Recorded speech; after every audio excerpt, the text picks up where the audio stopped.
Amazon জঙ্গল এর রহস্যময়তা এতটাই গভীর যে এখানে একা হারিয়ে গেলে কেউ আর ফিরে আসতে পারবে কিনা তা নিশ্চিত করে বলা যায় না। এর বিশালতা সম্পর্কে ধারণা পেতে হলে ভাবতে হবে প্রায় 50টি বাংলাদেশকে একত্র করলে হয়তো অ্যামাজন জঙ্গলের সমান হবে। এই বিশাল বনাঞ্চল শুধু আয়তনের দিক থেকেই বিশাল নয়, জীববৈচিত্র্যের দিক থেকেও অতুলনীয়। পৃথিবীর সবচেয়ে বিপজ্জনক কিছু প্রাণীর আবাসস্থল এই অ্যামাজন রেইন ফরেস্ট। প্রায় সারা বছর এখানে বৃষ্টি লেগেই থাকে। ঘন গাছের কারণে বৃষ্টির ফোঁটা মাটিতে পৌঁছাতেও প্রায় 10 মিনিট সময় লাগে। অ্যামাজনের গহীন অরণ্যে এমন সব প্রাণীর দেখা মেলে যা হয়তো আগে কখনো কেউ দেখেনি। বিজ্ঞানীদের মতে এই বিশাল জঙ্গলের গভীরে এখনো এমন অনেক জীববৈচিত্র্য লুকিয়ে আছে যা মানুষের জ্ঞানের বাইরে।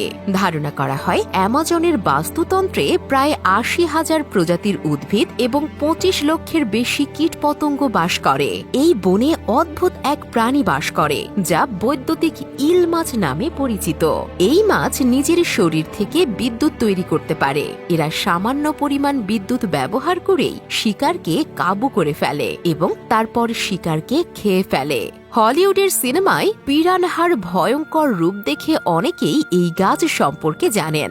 ঝাঁকে ঝাঁকে ঘুরে বেড়ানো অ্যামাজনের এই পিরানহা যেন সাক্ষাৎ দুধ। এক ঝাঁক পিরানহা কয়েক মুহূর্তের মধ্যেই যে কোনো প্রাণীর দেহ ছিন্ন ভিন্ন করে ফেলতে পারে। পিরানহার ধারালো দাঁত ও শক্তিশালী চোয়াল বিশেষভাবে তৈরি মাংস খাওয়ার জন্য। অ্যামাজনের নদীতে আরও এক ভয়ঙ্কর প্রাণী বাস করে যার নাম অ্যানাকোন্ডা। পৃথিবীর সবচেয়ে বড়, ভারী এবং শক্তিশালী সাপ সবুজ অ্যানাকোন্ডা অ্যামাজনের নদীতেই ওঁত পেতে থাকে। এই সাপগুলো তাদের জীবনকাল ধরে বাড়তে থাকে এবং এদের খাদ্য তালিকায় প্রায় সবকিছুই অন্তর্ভুক্ত। অ্যানাকোন্ডা তার শিকারকে শক্তিশালী পেশি দিয়ে পেঁচিয়ে ধরে।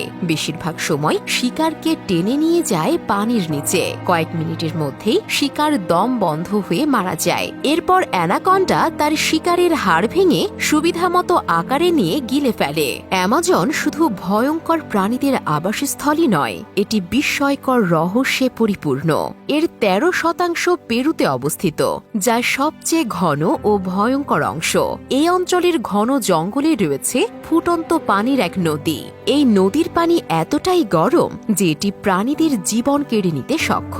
এখানে ব্যাঙ ও সাপের মতো প্রাণীর প্রাণহীন দেহ পানিতে ভাসতে দেখা যায়। শুষ্ক মৌসুমে নদীর তাপমাত্রা 27 থেকে 94 ডিগ্রি সেলসিয়াসের মধ্যে ওঠানামা করে। অ্যামাজনের গভীরে এমন অনেক আদিবাসী বা উপজাতি বাস করে যারা আধুনিক বিশ্ব থেকে বিচ্ছিন্ন এবং প্রায়শই হারানো উপজাতি নামে পরিচিত। অ্যামাজনের গভীরে মায়ান ও ইনকা সভ্যতার ধ্বংসাবশেষ লুকিয়ে আছে। এলডোরাডো, আটলান্টিস বা শাম্ভালার মতো রহস্যময় সাম্রাজ্যগুলো অভিযাত্রীদের কাছে আজও এক বিস্ময়। জেড নগরীর খোঁজে গিয়ে বহু মানুষ প্রাণ হারিয়েছেন।